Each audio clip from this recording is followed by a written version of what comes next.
What up, team? It's MurderInc. Boy, do we have some things to talk about. We're talking about this eye-opening, visually appealing, fun to play, fast, one-shotting Hammer the Ancients Barbarian build for Season 2.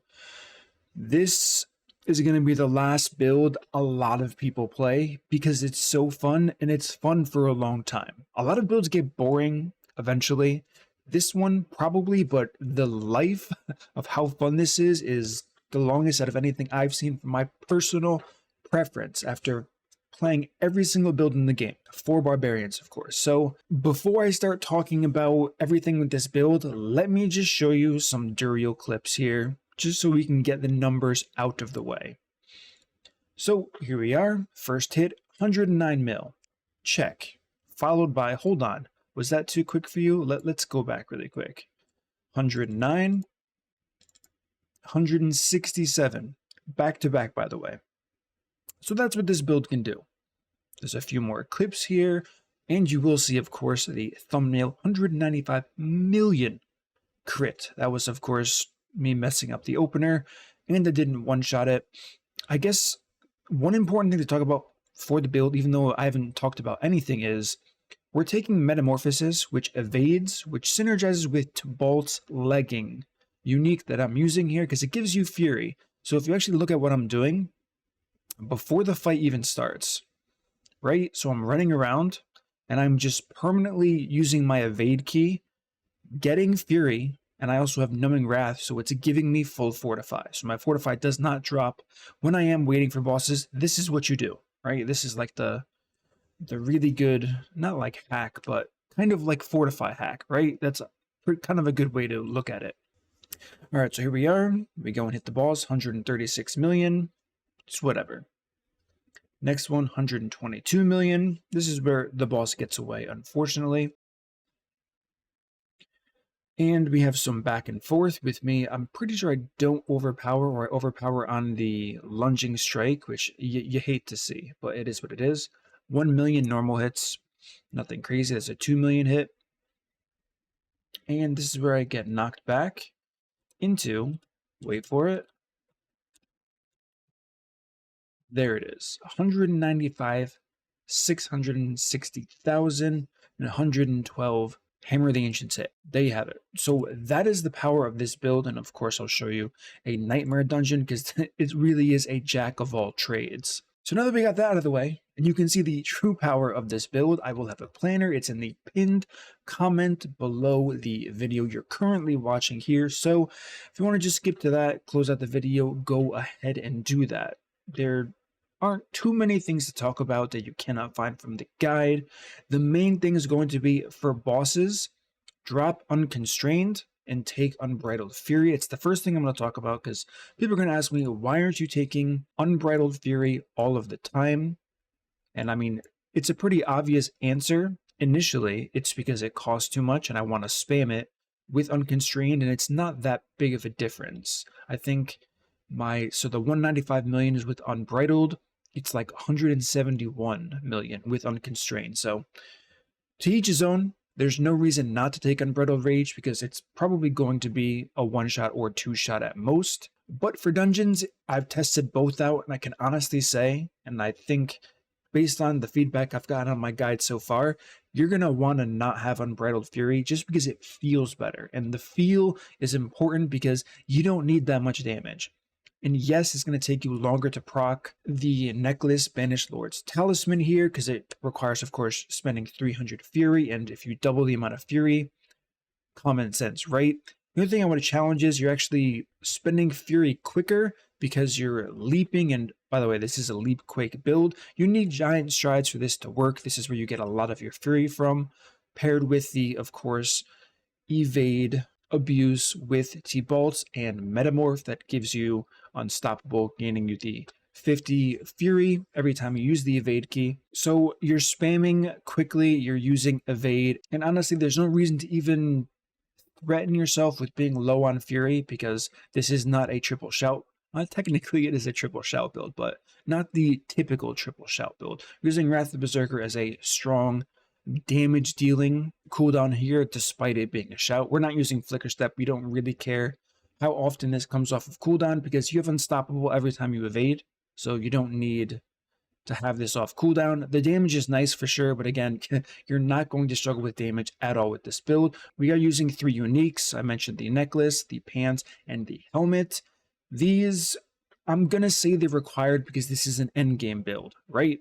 If you don't have these uniques, just follow the other Hota guide that I have. If you go to my profile, you will see it right. Mid-game overpower Hota, level 30 to 80. This is where you want to go for the end game, right? So we're requiring uniques, you can do it without it, but for an end game build, you should have this stuff. As far as the skills, they are pretty straightforward. There's not a whole lot to talk about. Don't ever take Bash with Hammer the Ancients. You're just trolling if you have it in your current build, or yeah, you're just trolling. Lunging Strike is way too powerful. First of all, you can proc Berserking with Unconstrained. Second of all, Lunging Strike is like a mini teleport, I guess, so even more mobility. And while you're not gaining the guaranteed overpower procs, you don't need them. You have 4 overpower procs, one being the neck, Paragon Board, Earth Striker, and then the Vampiric Power being the 4th. So the fact that Lunging Strike has a chance to give you 15% multiplicative damage, 10% CDR, and 2 Fury per second, you would never take Bash in any circumstance. I'm not sure why I see a lot of people using Bash, but it is what it is. I get it's an overpower proc, you don't have to explain that to me, but it's not worth it. I mean, it does give you Fortify as well, but that's never going to be an issue.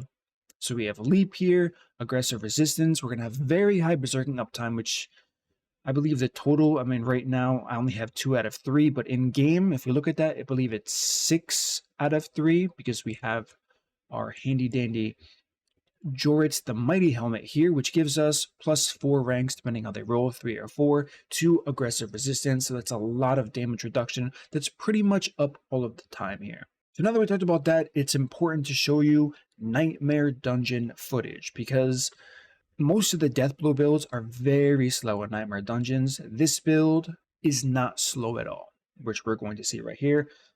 I'll play a decent amount of it, right? We're not going to sit here and watch the whole thing. It only took 4 minutes to complete this dungeon, but I wasn't really aiming to speed farm. You're going to see I'm picking up loot all the time because testing all these builds, I'm actually short on, what's the material called, where you disenchant a rare item, I think Veiled Crystal.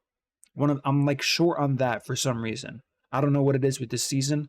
I'm good on Forgotten Souls. I have hundreds of those, but for some reason, it's the rare mat that's been killing me. But this is the basic gameplay here. Hemomancy, of course, the Vampiric Power, which just one-shots everything, but you can kind of see.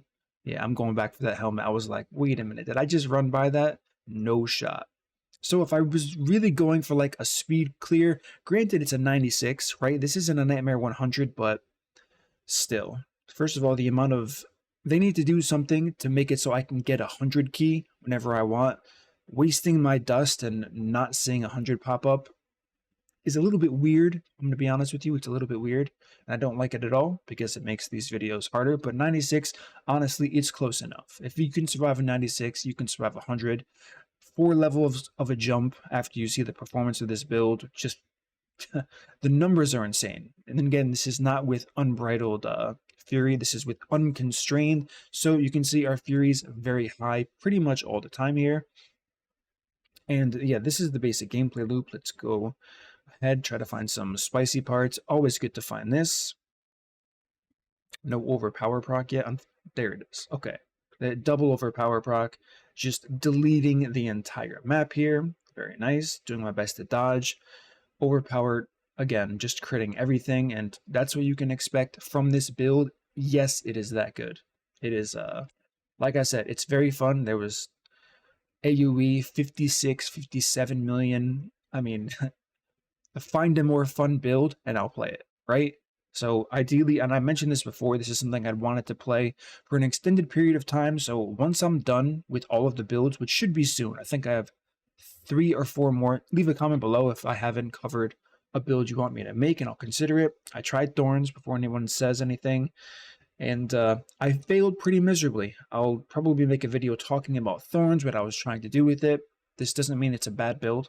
I'm never going to say that. I was trying to make Thorns the best build in the game, for Barbarians, because on paper it could be done, but the gear and the synergy just doesn't exist for Thorns, unfortunately. So that's where I got with that. Again, this is the basic gameplay.